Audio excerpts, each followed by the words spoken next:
स्वर्ण माला को बार बार खोलने बांधने में, कर्म से गांठ मारने में भी निपुण हो गया हूँ। अब तुम इसे नहीं खोल सकते। ऐसा मत करो, लौटने दो मुझे। चलते रहो, हम उचित मार्ग पर है। राजा सत्यतीर्थ का नगर समीप ही है। राजा लव, विनती है, खोल दीजिए मुझे, लौटने दीजिए अगस्त्य मुनि के पास। कदापि नहीं, तुम हमारे साथ रहोगे।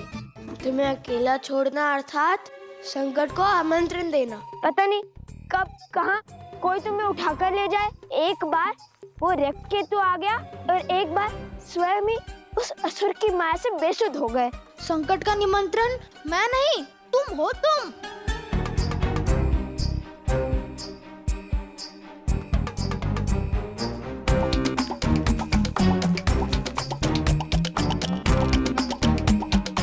रुक जाता तो अगस्त्य ऋषि से तनिक ज्ञान ही ले लेता। वो एक ग्रास में पूरा का पूरा हुआ तभी असुर खा गए थे। आता समुंदर को पीकर बंजर कर दिया था उन्होंने। ना कुछ सीख जाता उनसे। क्यों, जल पीना नहीं आता क्या? अच्छा, तो आलू का पूरी क्यों नहीं लेकर गए मुझे? ले जा रहे हो तो वो भी वहाँ जहाँ प्रेतों का डेरा है।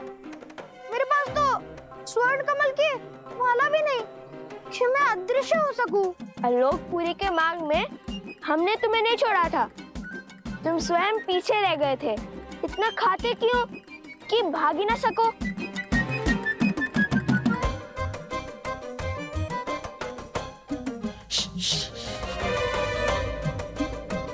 शांत रहो, वो देखो।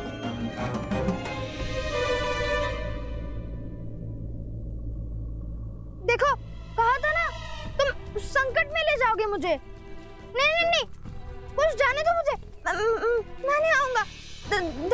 देखो, तुम तो योद्धा हो, मैं तो साधारण सा बालक हूँ ना। देखो देखो, छोड़ दो मुझे। भाग सकता हूँ, लड़ नहीं सकता। चलो चलो। नहीं, कुछ नहीं होगा, कुछ नहीं होगा तुम्हें।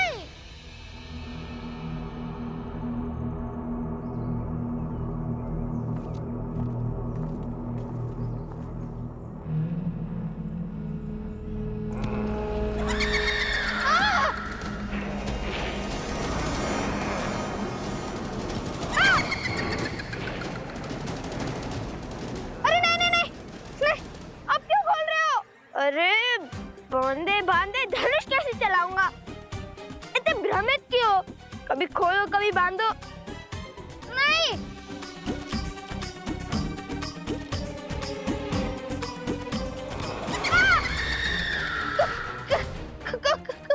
जो भयभीत होते हैं उन्हें प्रेत सबसे पहले प्रहार करते हैं।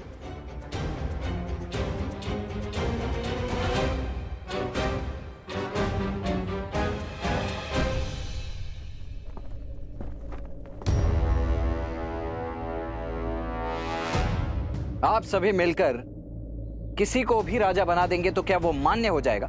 मानना पड़ेगा, क्योंकि जिन्होंने हमारे प्राण बचाए उन पर प्राण निछावर करने का धर्म है हमारा। लव कुश जितने वीर हैं उतने ही धीर भी। वो हमारे रक्षक भी हैं और हमारे शुभचिंतक भी। परंतु क्या शास्त्र इसकी अनुमति देते? शास्त्र अनुसार संपूर्ण कौशल राज के केवल एक ही राजा हो सकते हैं और वो राजा हैं श्री राम। शास्त्रों की अनुमति से ही ये निर्णय लिया है हमने। परिस्थिति के अनुसार विशेष पूजा करके कुछ समय के लिए अपना राजा बदल सकते हैं और इनका राज्याभिषेक तो स्वयं ऋषिवर हरित ने किया है।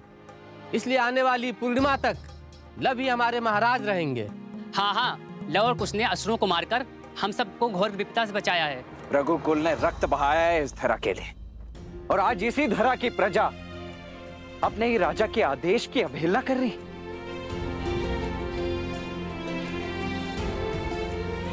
क्या लव कुश के कुल का भी भान है आप सभी को?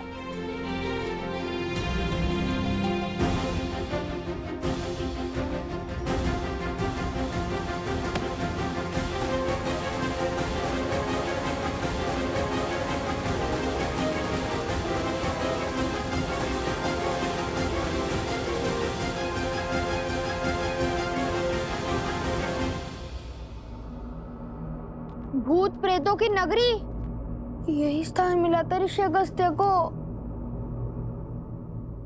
यहाँ अजय होना तो छोड़ो, जीवित रहना भी कठिन लगता है। अभी तो उनकी महिमा गा रहे थे।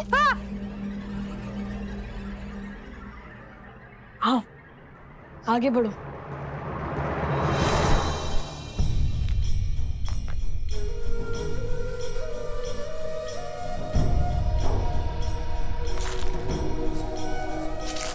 भैया सावधान।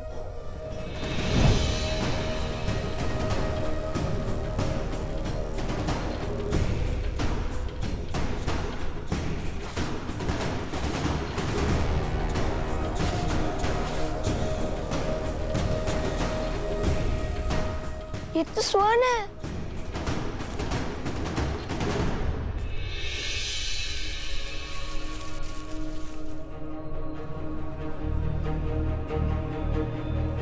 और ये भी। भैया ये स्थान स्वर्ण से बना है, कहीं हम लंका तो नहीं पहुंच गए? अच्छा, तो अभी तक कितने सागर पार किए हैं तुमने? पहले इस जाल से अपनी धोती को तो संभालो, फिर हंसना। समझ गए ये लंका नहीं है, अब चले आगे।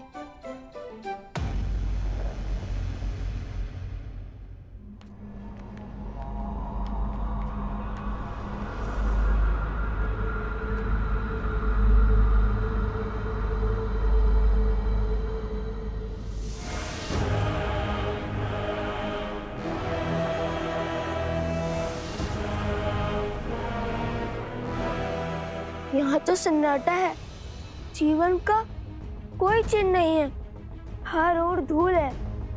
झील का जल कैसे काला पड़ गया है। स्वर्ण की नगरी जो अब भक्तों की नगरी हो गई है।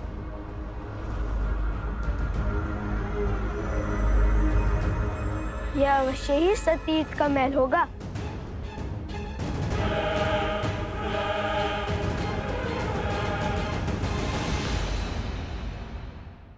वो देखो, कोई है वहाँ। भेष से तो ब्राह्मण देव लगते हैं। हाँ, कदाचित मार्ग भटक गए होंगे। सोम, तुम जाकर उनसे पूछो, हम महल की ओर जाते हैं। अति उत्तम। अब दोनों जाइए महल, उन भूतों के राजा और सैनिकों के पास। मैं इन भद्रा पुरुषों की रक्षा करता हूँ।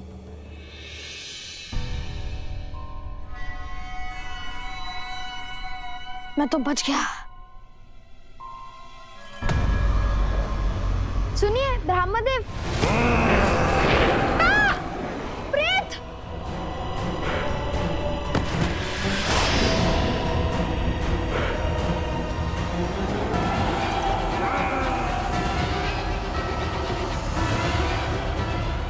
सोम,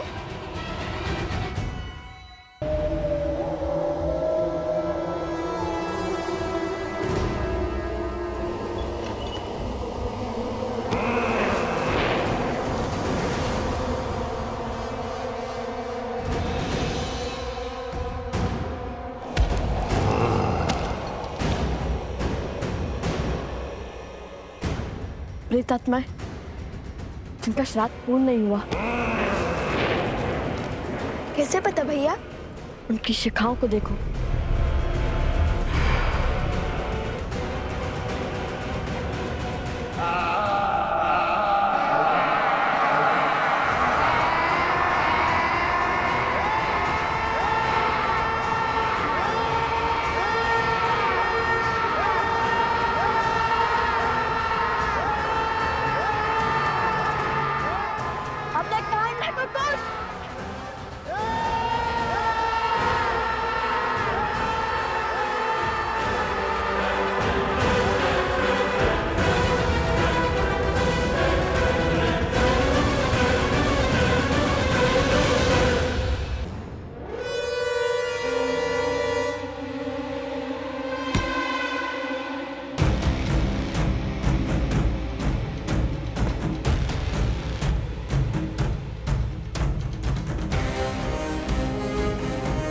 ये सब क्या हो रहा है?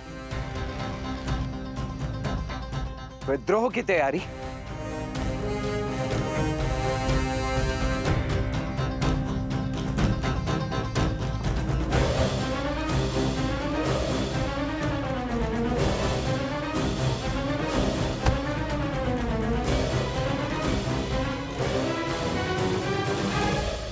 तो अब आप सब श्री राम के विरुद्ध उस शस्त्र उठाने को उत्सुक हैं।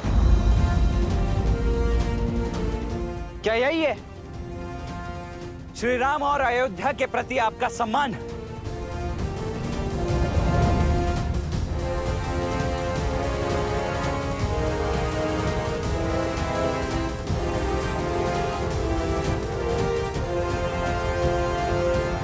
हम विद्रोह नहीं कर रहे हैं, हम राजभक्ति निभा रहे हैं।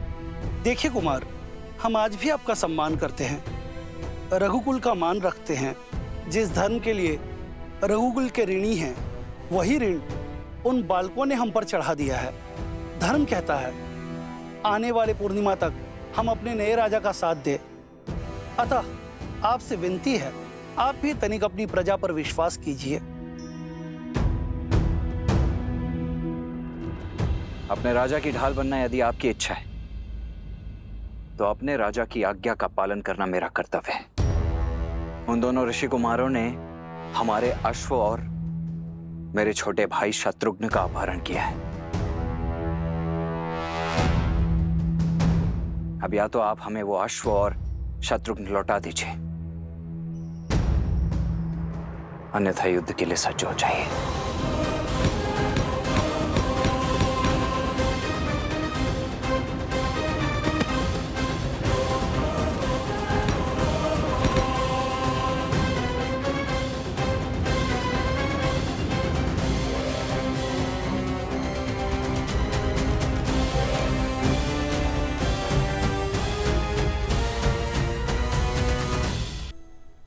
हमने आपसे पहले भी कहा था, महाराज और युवराज यहाँ नहीं है, वे किसी उद्देश्य पूर्ति हेतु बाहर गए हैं। यदि आप उनके बिना भीतर आना चाहते हैं तो आपको हमें मृत्यु के घाट उतारना होगा और इस गांव को मरघट बनाना होगा, भूत प्रेतों का नगर बनाना होगा।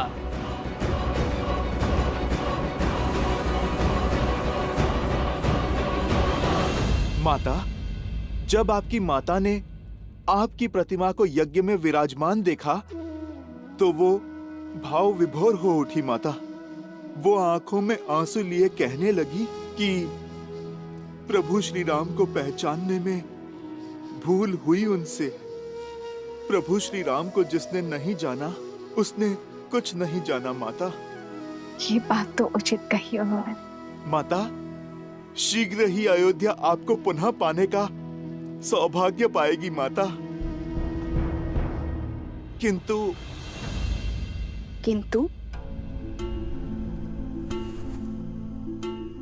किंतु माता, एक प्रश्न है जो और प्रतीक्षा नहीं कर सकता। माता, ये मन भी कितना विचित्र है। दुर्भाग्य पर संदेह नहीं करता और सौभाग्य पर विश्वास नहीं करता।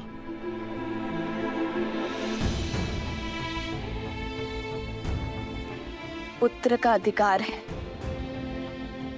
कि मन में उठ रहे हर संशय अपनी माता के सामने रखें। बताओ पुत्र, क्या शंका है तुम्हें? माता, मेरा मन सत्य जान चुका है, किंतु ये सब कुछ आपके मुख से सुनना चाहता है। माता, क्या कुमार लव और कुश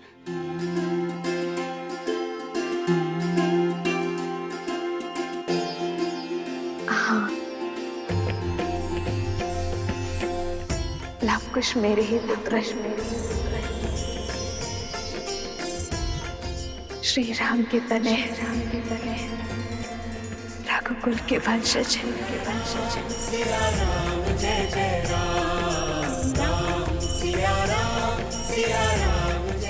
माता, मैं जानता था, मेरा मन झूठ नहीं कह सकता। माता, वो दोनों मेरी माता के पुत्र हैं, मेरे छोटे भाई हैं, मेरे छोटे भाई हैं। माता, मेरे छोटे भाई हैं। लवकुश मेरे छोटे भाई हैं। माता, हनुमान, इतनी आयु में भी बचपन। अब माता के सामने तो ये पुत्र बच्चा ही रहेगा ना माता। और फिर माता, बात भी तो ऐसी ही है। मैंने तो लवकुश को देखते ही उनमें आपकी और प्रभु की छवि पाली थी। माता, उनकी कला, उनका तेज, उनका शौर्य बिल्कुल प्रभु की भांति है। मेरे प्रभु और मेरी माता की आत्मा का विलक्षण संगम है दोनों।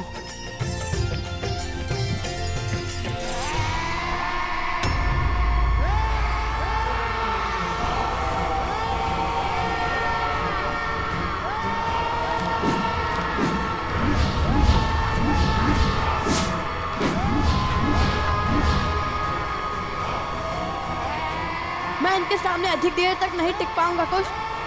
इनकी चीखों के सामने मेरी सुध खो रही है।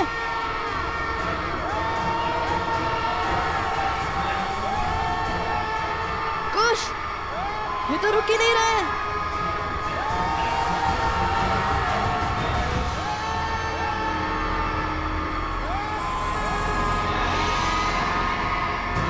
दिव्यास्त्र का उपयोग कीजिए भैया। मुनिवर ने हमें इन्हें जीवित करने के लिए भेजा था, इन्हें मारने नहीं। मिल गया उपाय। हनुमान, संभालो स्वयं को। माता मैं क्या करूं, मन उल्लास के सागर में गोते खा रहा है। उन्हें यहाँ वन में नहीं, वहां महलों में होना चाहिए। राजकुमारों के भांति जीना चाहिए माता। समर्पण से बोए और प्रेम से सींचे दाम्पत्य को खंडित करने का साहस कहां से लाती है नियति। क्या मैं अयोध्या के कल को आज उनके पिता के सम्मुख नहीं ले जा सकता माता? क्या प्रभु और आपके पग में पड़ी वियोग की बेड़ियों को मैं नहीं काट सकता माता? हनुमान, जब मेरा तप पूर्ण होगा तो मेरे प्रभु श्री राम मुझे और मेरे पुत्र को ढूंढने अवश्य आएंगे। भगवान वाल्मीकि और अन्य मुनिवर लवकुश को जिस पथ पर भेज रहे हैं वो तप का ही पथ है हनुमान। और तुम तो बल और बुद्धि दोनों के ही स्वामी हो हनुमान। तुम्हें कुछ समझाने या बताने की आवश्यकता नहीं है। जो उचित लगे वो करो। जब लवकुश का जन्म हुआ था तो शत्रुघ्न भैया यहाँ आए थे। तब मैंने उनसे कहा था, सूर्यवंश के इन सूर्य का तेज अयोध्या तक नहीं पहुंचना चाहिए। आप किसी से कुछ नहीं कहेंगे भैया, किंतु तुम्हें कोई आज्ञा, कोई आदेश नहीं दूंगी, क्योंकि मेरे पुत्र हनुमान का निर्णय अनुचित हो ही नहीं सकता। माता, आपने मुझे डाल दिया ना धर्म संकट में। मेरा मन कहता है कि अभी प्रभु को सब सत्य बता दूं, किंतु धर्म तपस्या भंग करने का मैं अपराध नहीं करना चाहता माता।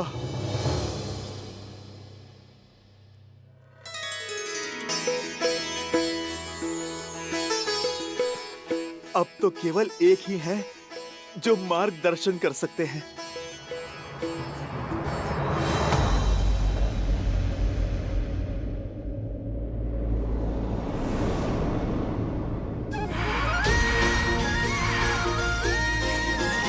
किंतु तुम्हें कैसे ज्ञात हुआ कि उनकी शिखा बांधने से वे शांत हो जाएंगे?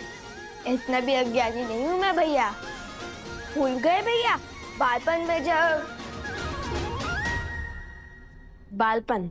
अरे अर्थात जब और भी छोटा था, तब यज्ञोपवीत संस्कार के समय मैंने उपहास में सूंघकर उनकी शिखा खोल दी थी। तब माता ने बताया था शिखा ऊर्जा को शीश चक्र को चारों ओर केंद्रित करती है, व्यक्ति को उच्च चेतना और दिव्य ऊर्जा से जोड़ती है। इसे खोलकर रखने से ऊर्जा अधिक स्वतंत्र रूप से प्रवाहित हो सकती है और बांधने से रुक सकती है, जिससे व्यक्ति का मन और मस्तिष्क भी स्थिर हो जाता है। अति उत्तम। चलो, कुछ तो पाठ स्मरण है तुम्हें।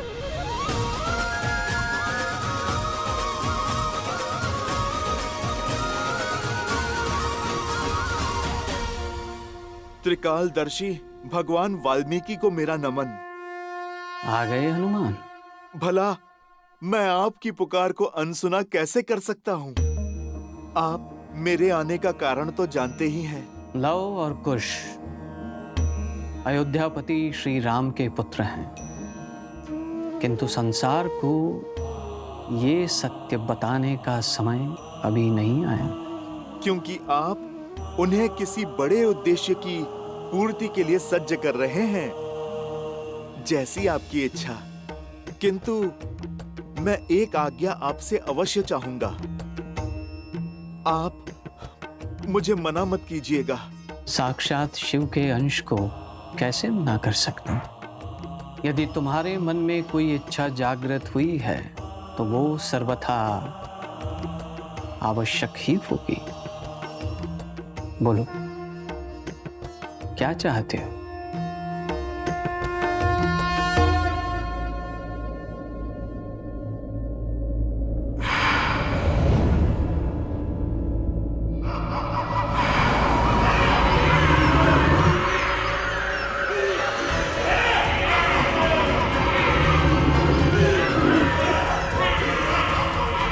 भैया, इन सब की शिखा बांधना तो संभव नहीं है।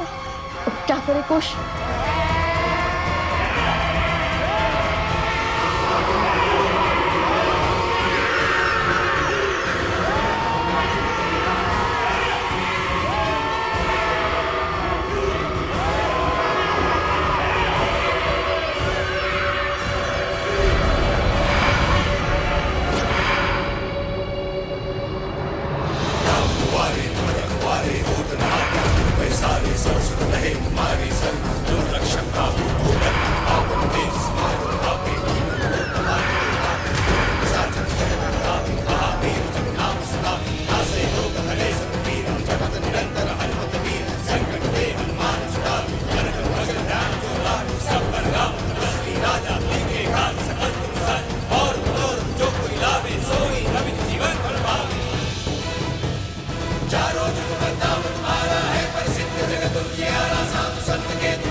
हनुमान जी, ये अवश्य ही अश्वमेध का अश्व लेने आए होंगे।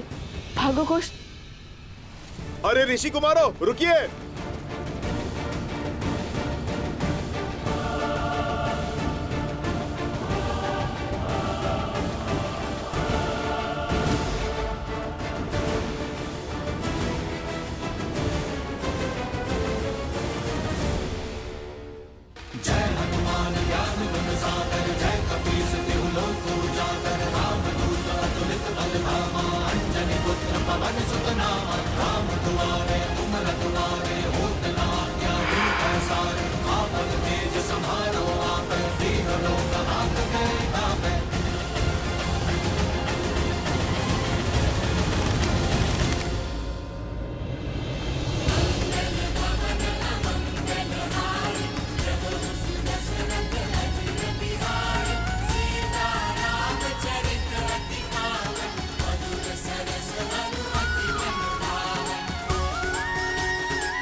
लवकुश मेरे ही पुत्र है, श्री राम के तने,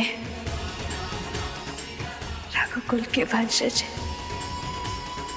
आगे मत बढ़ना, अन्यथा अपने बाण से छल्ली कर देंगे हम। ये भैया मुझसे नहीं कहते। रुक जाइए हनुमान जी।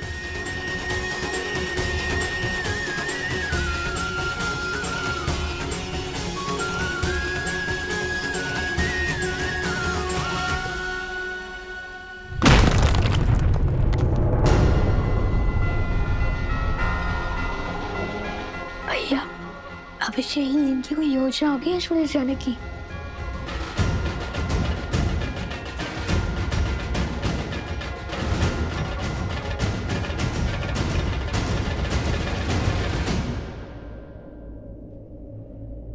यदि आप अश्वमेध के अश्व को लेने आए हैं तो लौट जाइए। उसे ढूंढने में अपना समय व्यर्थ मत कीजिए। उचित कहा भैया। सुना है आप अमर हैं, कदाचित इसलिए बहुत समय है व्यर्थ करने के लिए। समय व्यर्थ करने वालों को एक दिन समय स्वयं व्यर्थ कर देता है। वैसे मैं यहाँ पर अश्व के लिए नहीं आया हूँ। मैं तो प्रभु श्री राम का सेवक हूँ, सैनिक नहीं। बिना इच्छा मैं नहीं लड़ता। तो फिर आप यहाँ क्यों आए? आप दोनों की सहायता करने। आप दोनों माता सीता की खोज में निकले हैं ना? उनका तो पुत्र मैं भी हूँ। आप दोनों का हाथ बटा दूं? तो श्री राम को हराकर हमारे प्रश्नों का उत्तर देने के लिए बाध्य करेंगे, उनका साथ छोड़कर हमारा हाथ थामेंगे, प्रभु की सेवा से मुंह मोड़ेंगे। जब आप दोनों प्रभु श्री राम के समक्ष खड़े होंगे, मैं वचन देता हूँ, तब ना तो किसी का साथ दूंगा और ना ही हाथ थामूंगा। प्रभु राम की सेवा हो या फिर माता सीता की सेवा, वो दोनों एक ही तो हैं मेरे लिए। ठीक है, आप हमारे साथ आ सकते हैं। पहले बताइए, इस सहायता के बदले में क्या चाहिए आपको?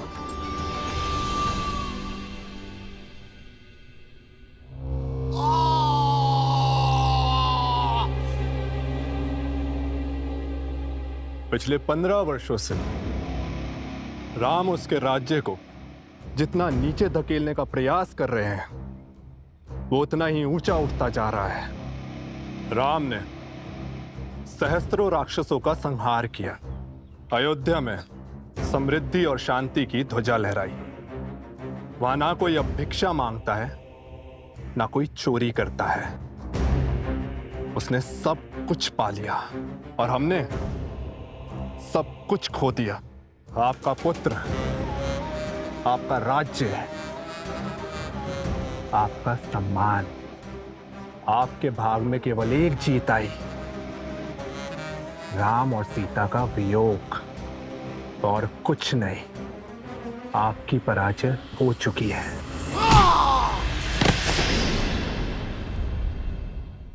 माना कि मेरे प्रयास विफल हुए, किंतु जब तक अयोध्या में एक भी जीव के मन में अधर्म का वास है, धर्म कभी पूरी भांति नहीं जीत सकता।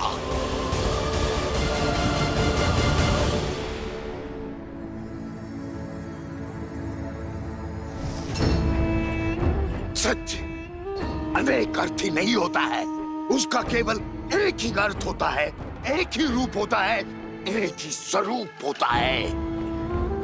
जबकि मिथ्या शास्त्रों मुखोटे लेके घूमता है। दूध में दही की एक बूंद की भांति होता है। पहले पहले तो कुछ नहीं बदलता, किंतु फिर सत्य का स्वरूप भी बदल देता है। अगली चाल क्या होगी महाराज? अश्व। लव कुश ने उसे यही कहीं छुपाया होगा। मार डालो उसे। लक्ष्मण को वो अश्व जीवित नहीं मिलना चाहिए। अश्व मरा तो राम कभी उन बालकों को क्षमा नहीं करेगा, उनका अंत होगा। और तब हम उनका सत्य संसार के सामने लाएंगे। सीता इस विश्वासघात को कभी नहीं सह पाएगी। पति से वियोग का विष तो पी गई, किंतु पुत्रों की मृत्यु का दंश नहीं सह पाएंगे। और सीता की मृत्यु राम के अंत का कारण बनेगी।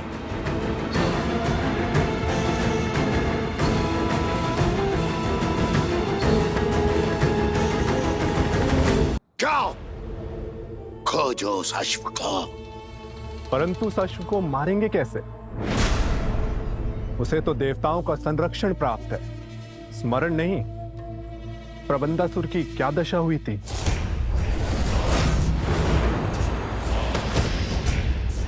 उसका भी उपाय शीघ्र खोज लूंगा मैं।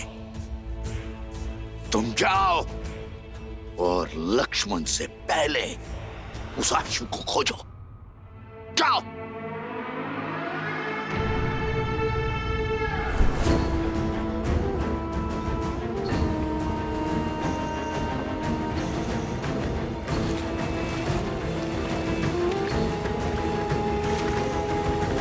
प्रतीक्षा करने के लिए धन्यवाद राजानुज। मेरी प्रतीक्षा को धैर्य समझने की भूल ना करें महोदय। मैं केवल अपने भैया की आज्ञा का पालन कर रहा हूं। ये शांति केवल मेरे भैया की इच्छा के कारण है।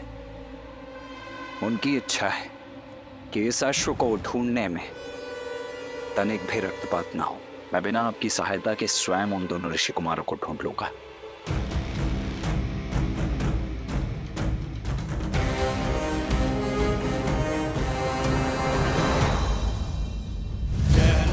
जय हनुमान जय हनुमान जय जय हनुमान जय हनुमान जय जय हनुमान जय हनुमान जय जय हनुमान। दुर्गम काज जगत के जेते, सुगम अनुग्रह तुम्हारे तेते। इस सहायता के बदले में क्या चाहिए आपको? और अब उत्तर भी दीजिए। हनुमान जी, अति उत्तम। इनकी गोद में मैं 100% सुरक्षित हो। जय सिया राम। अरे ये बालक तो जाग रहा है। किंतु आपने हमें बताया नहीं कि सहायता के अवैध में आपको क्या चाहिए। क्या आप दोनों ने वो गीत गाना छोड़ दिया? क्या? राम कथा।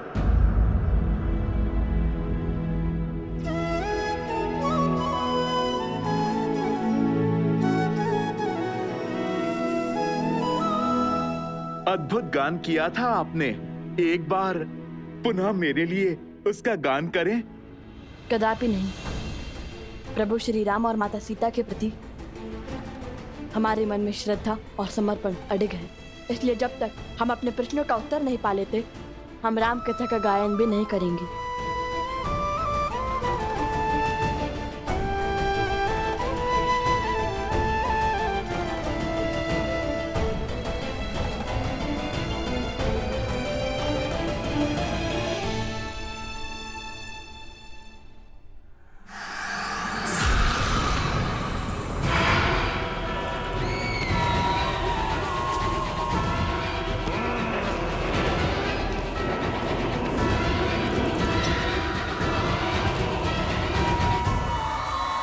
इसलिए हम प्रश्न करना चाहते हैं उनसे, और ये प्रश्न केवल उनसे नहीं हो सकता, तो चल पड़े माता सीता को खोजने। अब ये खोज शीघ्र पूर्ण होगी। तो राम कथा का गान भी तभी होगा। अद्भुत आनंद आ रहा है। हनुमान जी ने मुझे अपने शीश पर उठा रखा है। आनंद, परम आनंद। हाँ, हनुमान जी, नहीं नहीं, नीचे मत रखो। आनंद आ रहा था।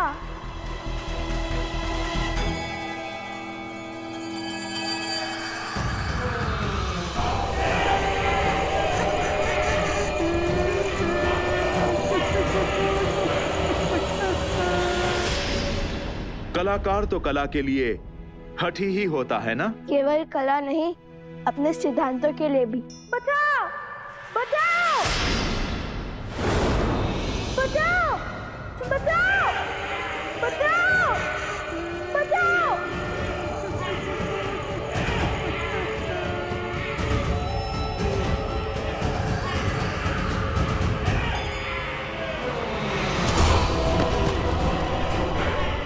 भोजन, अरे भोजन।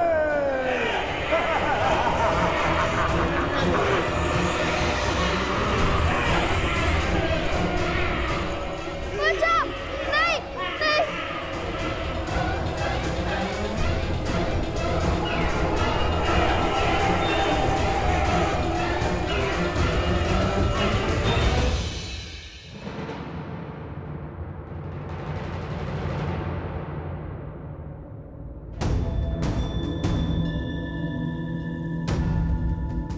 मेरा हृदय कहता है कि मेरा भाई शत्रुघ्न यहीं कहीं पास ही में और मैं ये भी जानता हूं कि निश्चित रूप से वो सुरक्षित भी है। भला दो कलाकार ऋषि कुमार महावीर शत्रुघ्न को क्या ही क्षति पहुंचा देंगे। राज अनुज, जब से हम यहाँ आए हैं तब से केवल एक कुटीर के द्वार खुले हैं और उसके बाहर बहुत सा चारा रखा था, किंतु कुछ समय बाद बहुत सा चारा लुप्त हो गया। वहां किसी के होने की आशंका लगती है। कहाँ है वो स्थान? वहां।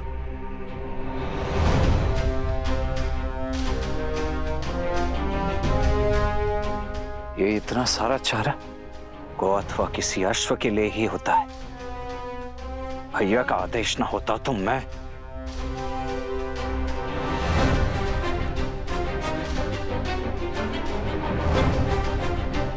हाँ, यही है।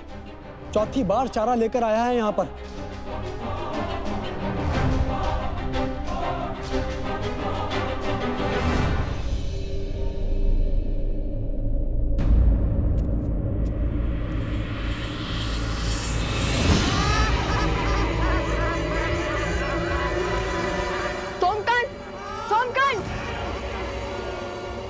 हनुमान जी, आपको तो हमारी सहायता करनी थी ना। हमें कुछ करना होगा। नहीं, तुम्हारी रक्षा करने हेतु मैं बाध्य हूं। ये परीक्षा है मेरी, मुझे ही पूर्ण करने दो।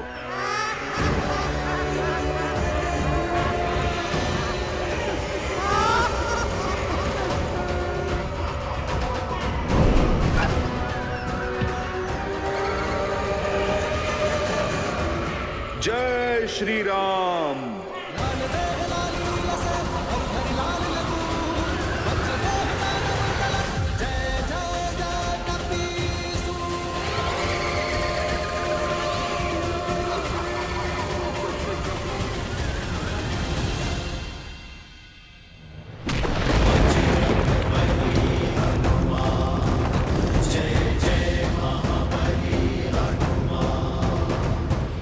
ये बालक मेरे साथ हैं।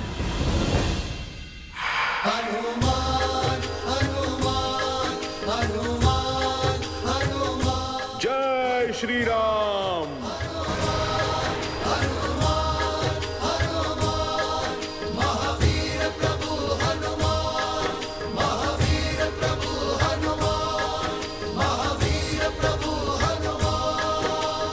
धन्यवाद हनुमान जी, आपने मुझे बचा लिया।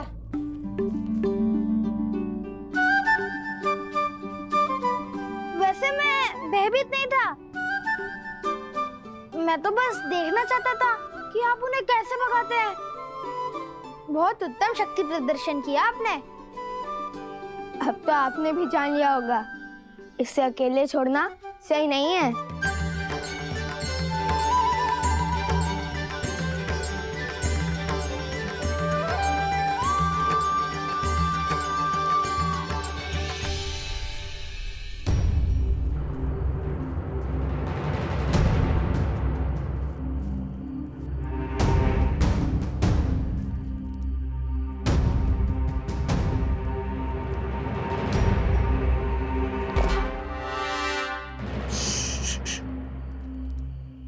कोई भी ध्वनि नहीं होनी चाहिए।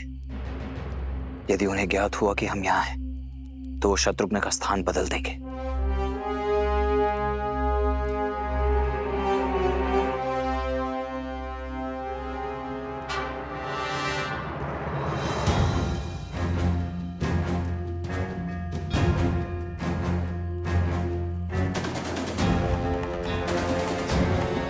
असंभव।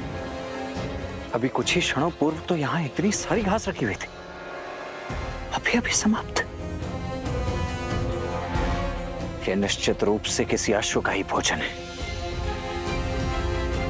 परंतु यहां कहीं कोई अश्व दिखाई क्यों नहीं दे रहा है? मित्र, ये अश्व को खोज रहे हैं या राजनु शत्रुघ्न को?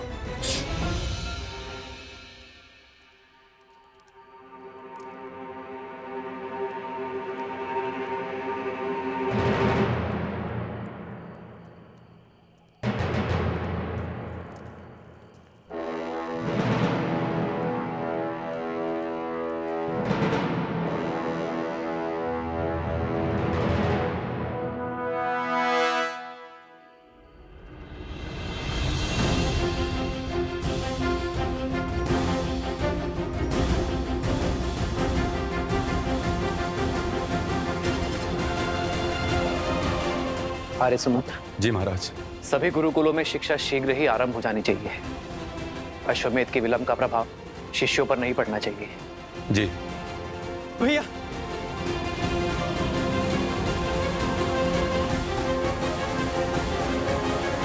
क्या हुआ भरत? सब कुशल तो है ना? नहीं भैया,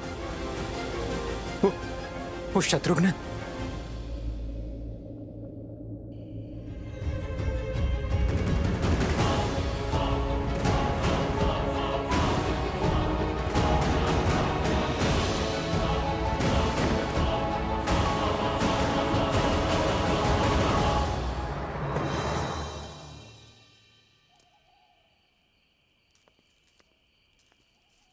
शत्रुघ्न, शत्रुघ्न,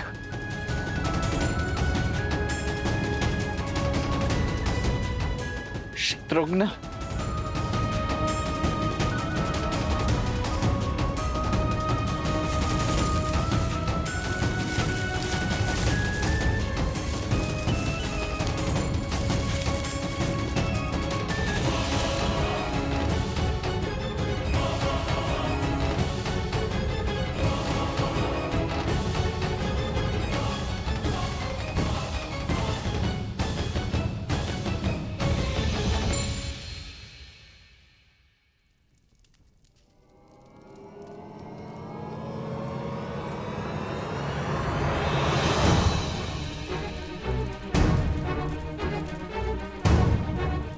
भैया ये देखिए, शत्रुघ्न का आसन। ये तो अवश्य अनिष्ट का प्रतीक है। किंतु ये सब हुआ कैसे भरत? संध्या के पश्चात जब सेवक दीपक बुझा रहे थे तब।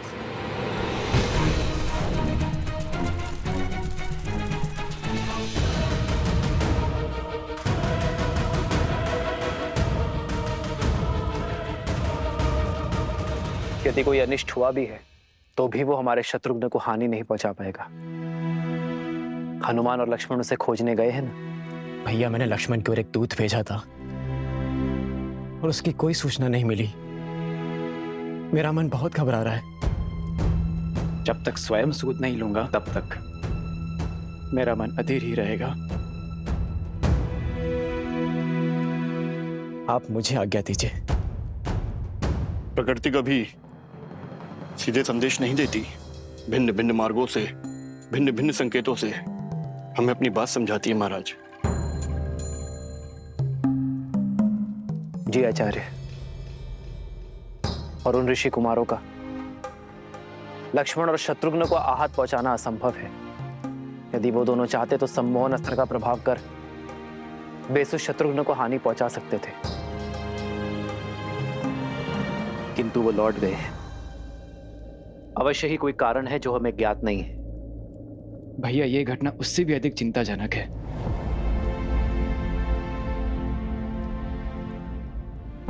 मैं नहीं चाहता मेरा अनुज चिंता में रहे। कल सूर्य की पहली किरण के साथ तुम प्रस्थान करोगे भरत। जो आज्ञा भैया।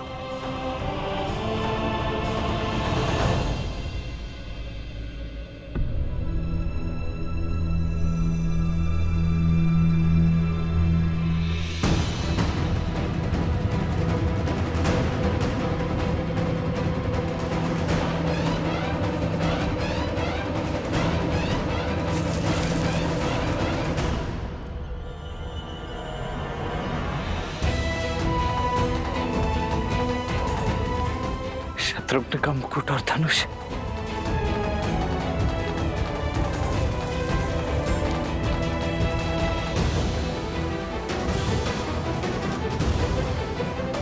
अर्थात मेरा संदेह सत्य ही है। शत्रुघ्न को उन दोनों ऋषि कुमारों ने ही छिपा है।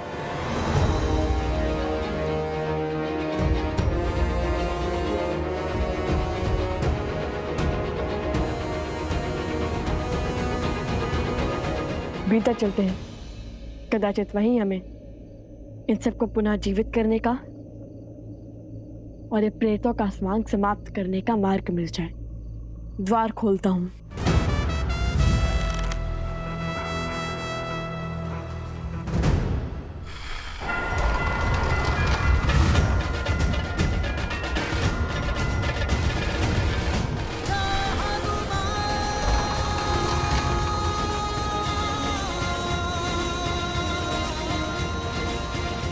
हनुमान जी, आपके बल से परिचित है हम, किंतु ये कार्य अगस्त्य ऋषि ने हमें सौंपा है, तो कृपया करके ये दायित्व हमें ही उठाने दे। मैंने तो केवल आपकी सहायता माता सीता को खोजने की कीजिए, हमारा मार्ग सरल बनाने में नहीं। जो आ गया ऋषि कुमार। आप द्वार के बाहर ही यहाँ पर अपनी दृष्टि रखिए। परंतु छोड़िए और यहाँ रुककर यहाँ की दृष्टि रखिए। ये हमारे राजा लव का आदेश है।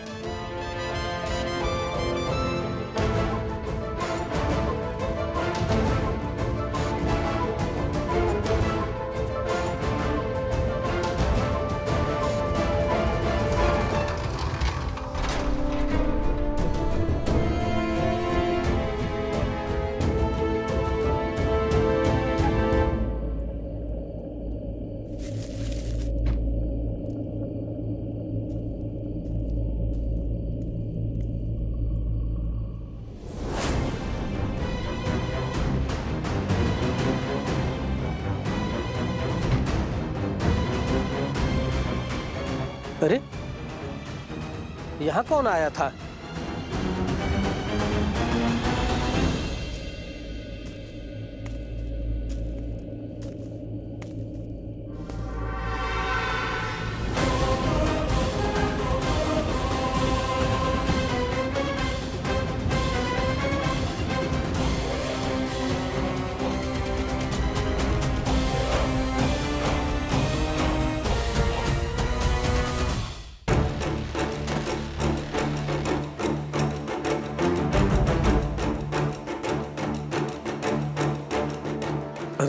राजानुज, आप यहाँ कैसे? अरे ये बताओ, ये यहाँ कैसे?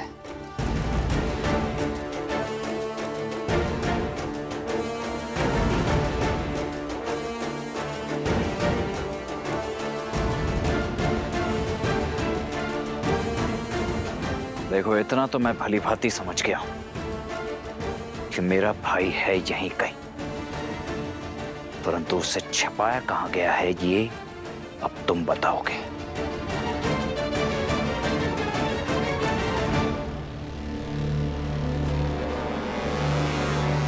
राजद्रोह मत करवाइए राजानुज, मैं ये लांछन सह नहीं पाऊंगा। तब तो एक ही मार्ग शेष है, मेरा वारसा हो तुम।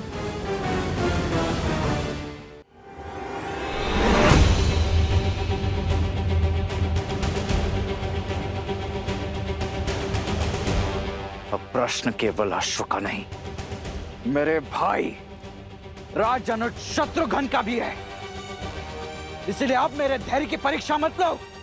सत्य बताने के लिए सज्ज हो जाओ, अन्यथा मैं सज्ज हूं। मैं, ले लीजिए मेरे प्राण।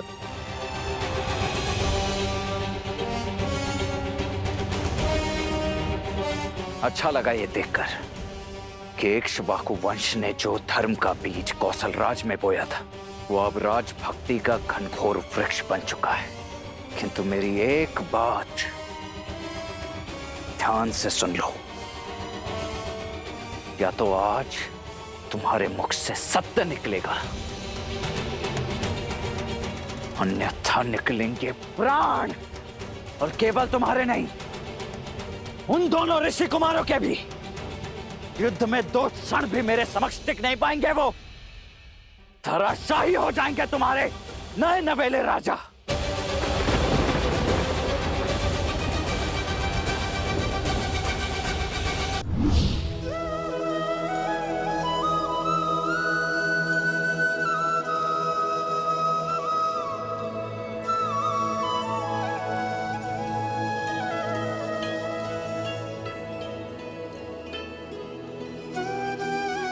माता, मैं आपके सामने रूप बदल कर आया। मैंने माया का प्रयोग करके छल किया।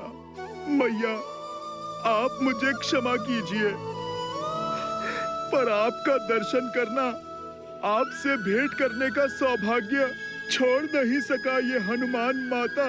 माता, मैं आपको बता नहीं सकता इतने वर्षों आपसे विछोह आपको ना देख पाने का दुख मेरे हृदय को कैसे छलता रहा माता।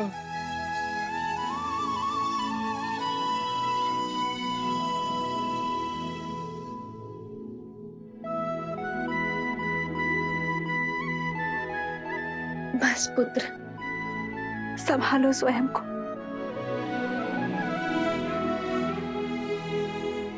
माता, आप मुझे क्षमा कर दीजिए।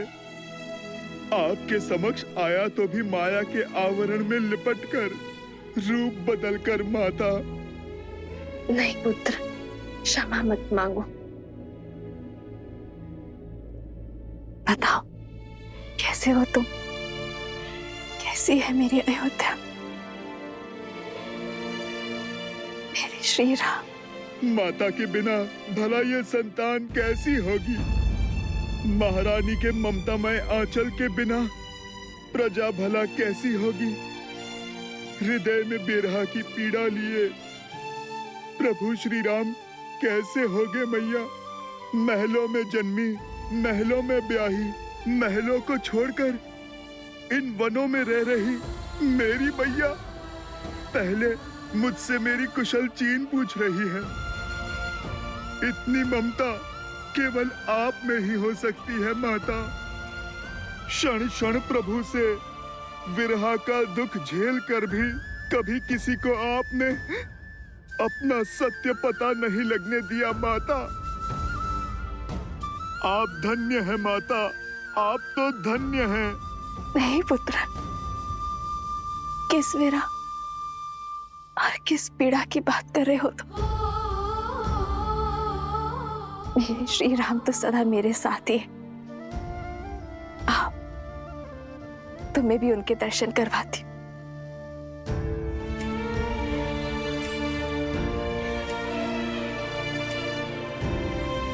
ये रहे तुम्हारे प्रभु।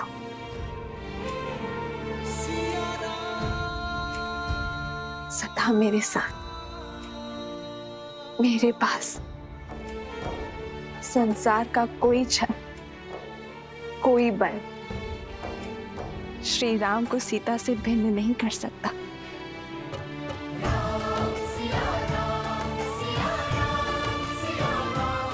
जय सिया राम।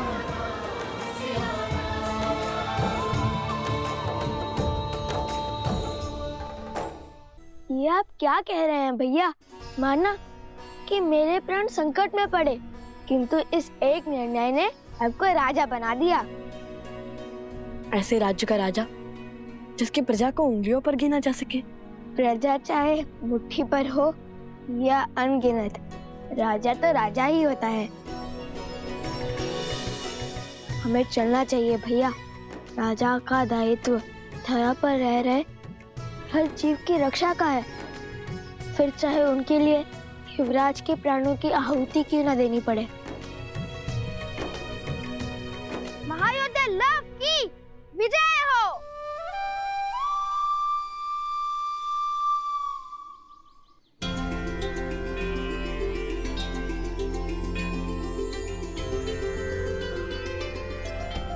मैं वचन देता हूँ ऋषिवर, मेरे भ्राता लव उस धारा के हर अधर्मी का संहार करेंगे। प्रण पूर्ति का आशीर्वाद दीजिए। लोभना मृतकों का नगर है, वहां कोई भी जीवित नहीं मिलेगा तुम्हें।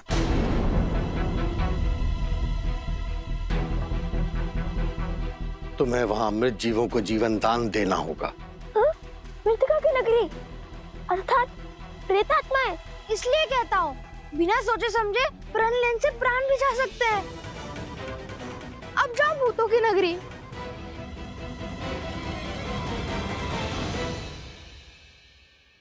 माता कहती है कि ऋषि मुनियों के हर आदेश में कोई ना कोई कारण अवश्य होता है, जो ना हम सोच सकते हैं और ना ही समझ सकते हैं। जैसे ऋषि विश्वामित्र श्री राम को लेकर गए थे ताड़का के वध के लिए, किंतु लौटे श्री राम और माता सीता को एक करके, वैसे ही यदि आपने हमारे लिए ये पद चुना है तो उसके पीछे अवश्य कोई उद्देश्य होगा। हमें सफलता का आशीर्वाद दीजिए ऋषिवर। विजयी भाव।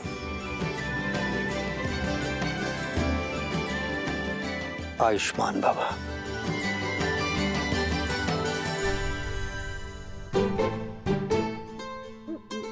अरे सोमकन, बैठ क्यों गए? मैं यही रहकर ऋषिवर की सेवा करूंगा भ्राता लव। नहीं, मैं नहीं आऊंगा। मैं ऋषिवर की सेवा करूंगा। नहीं जाना मुझे। नहीं नहीं नहीं नहीं नहीं, मुझे यहाँ रहकर संतों की सेवा करनी है।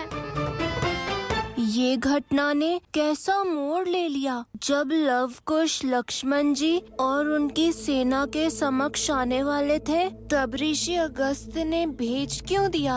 क्योंकि नियति हमारी इच्छा से नहीं, अपने नियत समय से चलती है प्रिय गणेश। युग चाहे जो भी हो, महर्षियों और मुनियों ने नियति के निर्णय को गति देने का कार्य सदैव किया है। जैसे वर्षों पूर्व ऋषि अगस्त्य ने श्री राम और लक्ष्मण की जीवन यात्रा को आकार देने का कार्य किया था। किंतु लव कुश के इस उद्देश्य में इस अवरोध का क्या कारण है महादेव? क्या उन्हें और सज्ज होने की आवश्यकता है? रघुवंश का भविष्य बनने के लिए, अयोध्या का कल बनने के लिए, श्री राम के पुत्र लव और कुश बनने के लिए अभी इन दोनों को जीवन के और कई युद्ध लड़ना शेष है। और लक्ष्मण का क्या? वो तो प्रसेनी गांव पहुंचने वाले हैं। क्या वो शत्रुघ्न को खोज पाएंगे?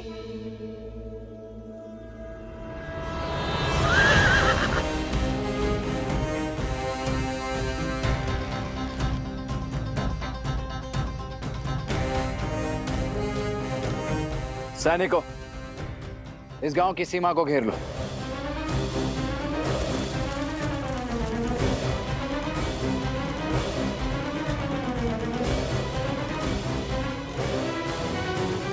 कौशल की भूमि पर अयोध्या के ध्वज के स्थान पर यह चिन्ह लगाने का दुस्साहस किसने किया है?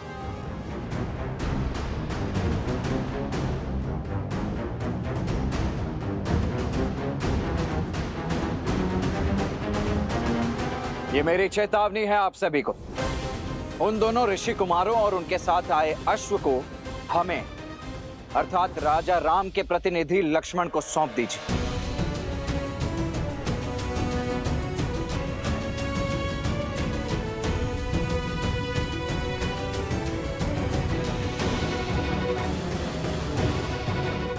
समझ गए। विरोध की आंधी विवेक को उड़ा ले गई। आप सभी पीछे हट जाइए, अन्यथा विवश होकर मुझे आप सभी को बंदी बनाना होगा। हमारे मन में राजा राम के लिए श्रद्धा भी है और सम्मान भी, किंतु हम लव को अपना राजा और उनके भ्राता कुश को अपना युवराज मान चुके हैं। इसलिए अब आपको हमारे गांव के भीतर आने के लिए उनकी आज्ञा लेनी ही होगी। ये कौशल राज्य है और यहाँ के केवल एक ही राजा है, कौशल नरेश, अयोध्यापति श्री राम। किंतु ये समय आप सभी की आंखों पर बंधी भ्रम की पट्टी खोलने का नहीं है। वक्त पीछे हटाइए। हम यहाँ उस अश्व और शत्रुघ्न को लेकर यहाँ से चले जाएंगे। आप में से किसी को कोई क्षति नहीं पहुंचेगी। वक्त पीछे हटाइए और भीतर आने दीजिए हमें। क्षमा करें, महाराज की अनुमति के बिना आप भीतर नहीं जा सकते। अन्यथा क्या? लड़ोगे हमसे? ये पीछे जो खड़ी है ये अयोध्या की वीर सेना है। जीत पाओगे इससे?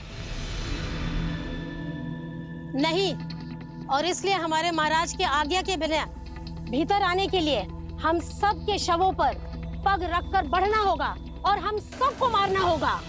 मारना होगा, मारना होगा।